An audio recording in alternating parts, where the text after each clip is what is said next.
राजा दशरथ के मुकुट का एक अनोखा राज। अयोध्या के राजा दशरथ एक बार भ्रमण करते हुए वन की ओर निकले।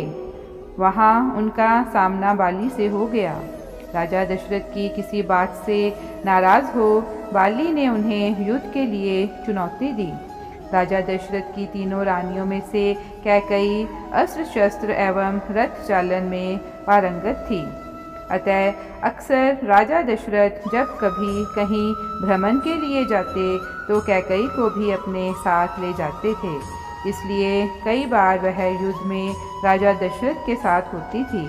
जब बाली एवं राजा दशरथ के मध्य भयंकर युद्ध चल रहा था, उस समय संयोगवश रानी कैकई भी उनके साथ थी।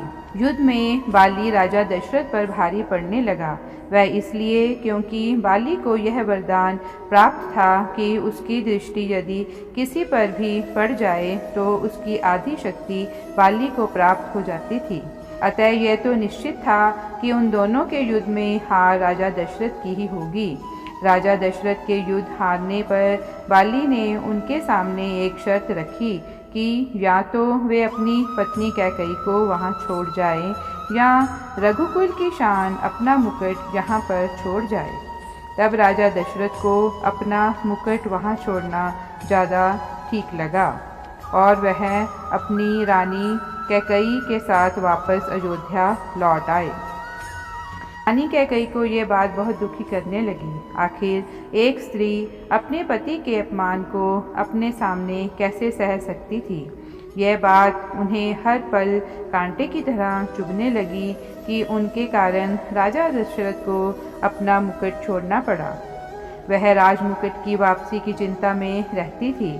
जब श्री राम जी के राज तिलक का समय आया, तब दशरथ जी व कैकई को मुकुट को लेकर चर्चा हुई।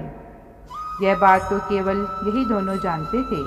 कैकई ने रघुकुल की आन को वापस लाने के लिए श्री राम के वनवास का कलंक अपने ऊपर ले लिया और श्री राम को वन भिजवाया।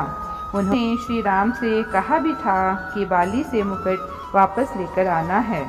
श्री राम जी ने जब बाली को मारकर गिरा दिया, उसके बाद उनका बाली के साथ संवाद होने लगा।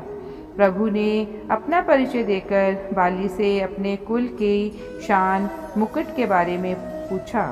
तब बाली ने बताया, रावण को मैंने बंदी बनाया था। जब वह भागा तो साथ में छल से वह मुकुट भी लेकर भाग गया। प्रभु मेरे पुत्र को सेवा में ले लें, वह अपने प्राणों की बाजी लगाकर आपका मुकुट लेकर आएगा। जब अंगद श्री राम जी के दूत बनकर रावण की सभा में गए, वहाँ उन्होंने सभा में अपने पैर जमा दिए और उपस्थित वीरों को अपना पैर हिलाकर दिखाने की चुनौती दे दी। रावण के महल के सभी योद्धाओं ने अपनी पूरी ताकत अंगद के पैर को हिलाने में लगाई, परंतु कोई भी योद्धा सफल नहीं हो पाया। जब रावण के सभा में सारे योद्धा अंगद के पैर को हिला ना पाए तो स्वयं रावण अंगद के पास पहुंचा और उसके पैर को हिलाने के लिए जैसे ही झुका, उसके सिर से वह मुकुट गिर गया। अंगद वह मुकुट लेकर वापस श्री राम के पास चले आए। यह महिमा थी रघुकुल के राजमुकुट की। राजा दशरथ के पास से गया तो उन्हें पीड़ा झेलनी पड़ी। बाली से जब रावण वह मुकुट लेकर गया तो बाली को अपने प्राणों की आहुति देनी पड़ी। इसके बाद जब अंगद रावण से वह मुकुट लेकर गया तो रावण के भी प्राण गए तथा कैकई के कारण ही रघुकुल की लाज बच सकी। यदि कैकई श्री राम को वनवास नहीं भेजती तो रघुकुल सम्मान वापस नहीं लौट पाता। कैकई ने कुल के सम्मान के लिए सभी कलंक एवं अपयश अपने ऊपर ले लिए। अतः श्री राम अपनी माताओं में से सबसे ज़्यादा प्रेम कैकई को ही करते थे।